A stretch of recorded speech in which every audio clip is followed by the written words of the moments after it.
Hello friends, आज हम लोग सीटीपी 1 जनवरी 2022 को जो पेपर हुआ था उसको सॉल्व करेंगे। सी टेट का पेपर है ये। क्वेश्चन नंबर फर्स्ट है, निम्न में से कौन सा नियम यह सुझाव देता है कि शरीर के विभिन्न अंग विकास के विभिन्न चरणों में भिन्न भिन्न दरों से विकसित होते हैं। तो इसका आंसर हो जाएगा विकास एक आयामी होता है। इसका आंसर नंबर फर्स्ट, विकास एक आयामी होता है।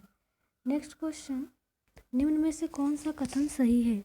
तो इसमें से आपको बताना है कौन सा कथन सही है। तो इसमें जो बच्चों का विकास एक सामाजिक सांस्कृतिक परिप्रेक्ष्य में होता है, ये कथन सही है। तीनों ऑप्शन आप लोग पढ़ लीजिएगा। तो इसका जो आंसर हो जाएगा फर्स्ट। नेक्स्ट क्वेश्चन है, आनुवांशिक विन्यास के पूर्व निर्धारित रूप से प्रकट होने की प्रक्रिया क्या कहलाती है। तो आनुवांशिक विन्यास के पूर्व निर्धारित रूप से प्रकट होने की प्रक्रिया जो है वो परिपक्वता कहलाती है।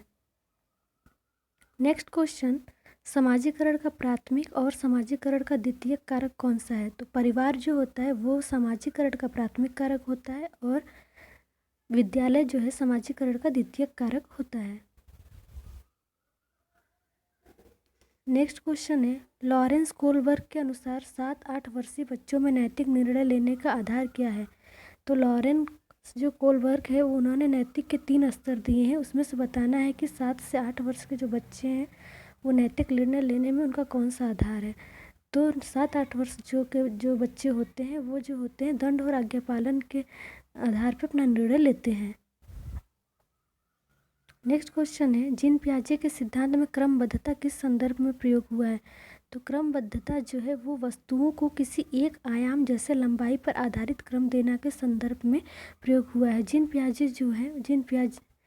पियाजे ने संक्रियात्मक अवस्था के 4 स्तर दिए हैं, जिसमें संवेदी अवस्था, पूर्व संक्रियात्मक अवस्था, मूर्त अवस्था, अमूर्त अवस्था। तो ये जो है क्रमबद्धता जो है वो मूर्त संक्रियात्मक अवस्था से रिलेटेड है, जिसमें बच्चा जो है वो वस्तुओं को किसी एक आयाम से लंबाई पर आधारित क्रम में पता कर लेता है कि ये इतना लंबा है, ये इतना लंबा है, कुछ हद तक तर्क देने लगता है। ये जो है जीन पियाजे के तीसरे स्टेज में आएगा। इसका आंसर हो जाएगा फर्स्ट। 5 वर्षीय नसीमा को यह लगता है कि चिकनी मिट्टी के गोले को यदि दबाकर एक सांप के रूप में परिवर्तित करें तो चिकनी मिट्टी बढ़ जाती है। जीन पियाजे के अनुसार उसकी इस सोच के पीछे कौन सा तर्क है। तो इसकी इस सोच के पीछे केंद्रीयता है।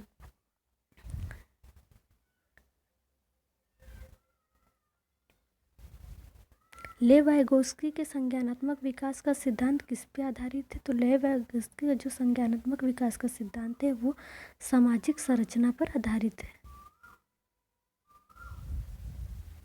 नेक्स्ट क्वेश्चन, लेव वाइगोत्स्की ने बच्चे के स्वयं से संवाद करने की क्रिया के लिए किस शब्द का प्रयोग किया है। तो इन्होंने निजी संवाद का प्रयोग किया है।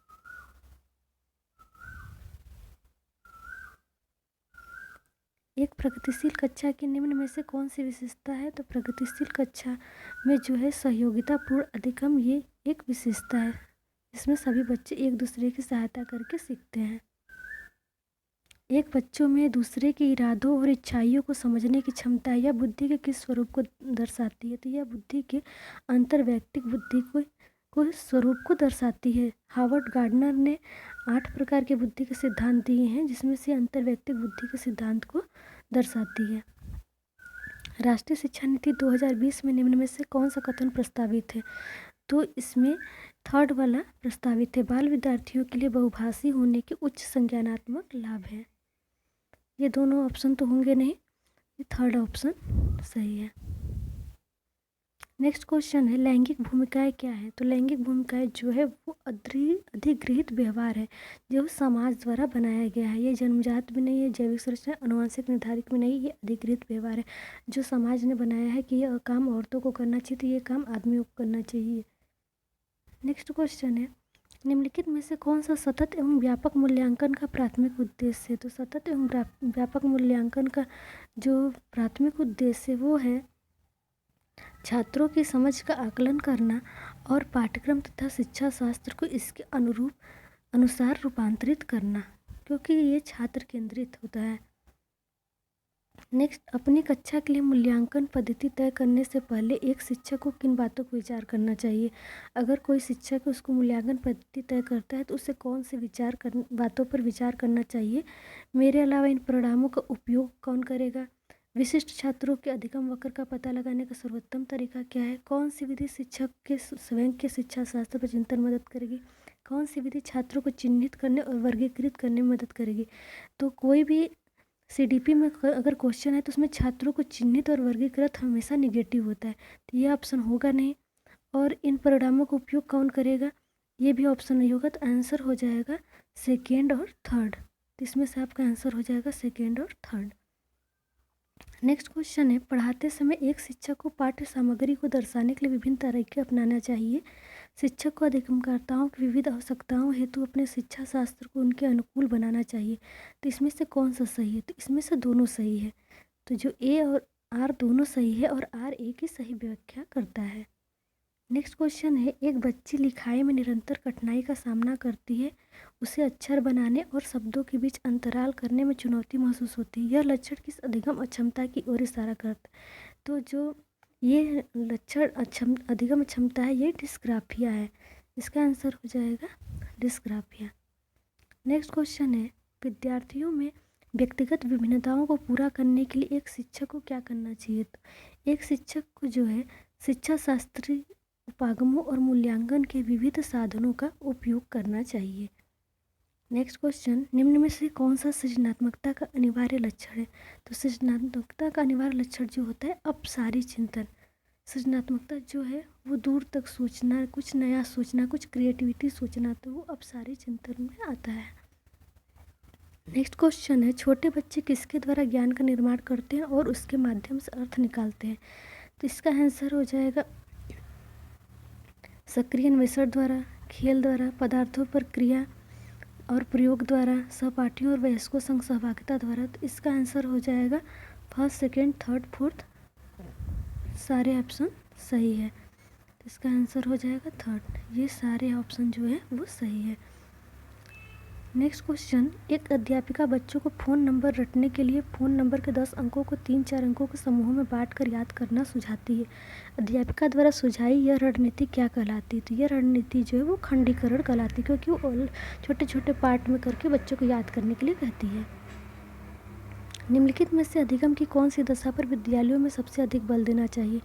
तो विद्यालय में सबसे अधिक बल जो है परिवेश से सहभागिता द्वारा कौशलों और ज्ञान का अर्जन पे अधिक ध्यान देना चाहिए। नेक्स्ट क्वेश्चन है, निम्नलिखित में से कौन सा युग सामाजिक संरचनात्मक उपागम के अनुसार छात्रों के पढ़ने को सुसाध्य करता है? सलमा विद्यार्थियों को नए शब्द सिखाने के लिए फ्लैश कार्ड का उपयोग करती है और उनके सही उत्तरों के लिए उन्हें टॉफी देकर पुरस्कृत करती है।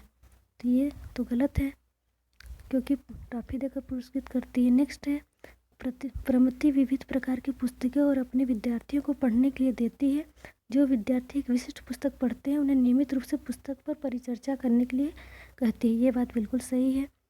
अरुंधति नए शब्दों का अर्थ समझने के लिए संदर्भ संबंधित संकेतों के इस्तेमाल पर बल देती है। ये भी सही है। रेखा अपने विद्यार्थियों को उन शब्दों को 5 बार लिखने के लिए देती है जो वर्तनी परीक्षा में गलत करते हैं। ये गलत है, तो इसका आंसर हो जाएगा सेकेंड एंड थर्ड। नेक्स्ट है, एक शिक्षक होने के नाते आप अपने छात्रों में समस्या समाधान क्षमताओं को किस प्रकार सुसाध्य कर सकते हैं? तो हम जो है समरूपों के इस्तेमाल को बढ़ावा देकर कर सकते हैं। नेक्स्ट क्वेश्चन है, निम्नलिखित में से कौन सा सार्थक अधिगम को सुसाध्य करेगा? तो एक समस्या पर विविध तरीकों से विचार करने के लिए प्रोत्साहित करके यह सार्थक अधिगम को सुसाध्य करेगा। नेक्स्ट है, अगर विद्यार्थी अपने कार्य की सफलता को आंतरिक कारणों पर आरोपित करते हैं तो उनमें कौन सी भावना उत्पन्न होती है? तो उनमें गर्व की भावना उत्पन्न होती है।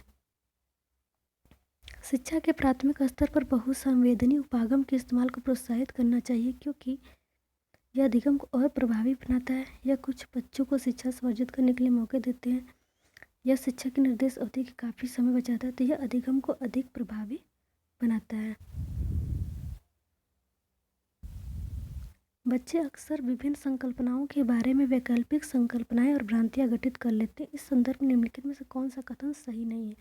तो इसका ऑप्शन हो जाएगा फर्स्ट, ये सही नहीं है।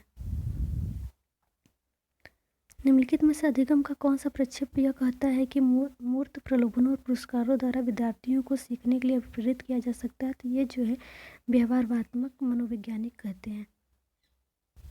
नेक्स्ट है समावेशी शिक्षा से क्या अभिप्राय है? तो समावेशी शिक्षा जो है योग्यता से परे होकर सभी बच्चों को गुणवत्ता शिक्षा उपलब्ध कराई जाए। ये भी गलत, ये भी गलत, ये भी गलत। इसका आंसर होगा फोर्थ होगा।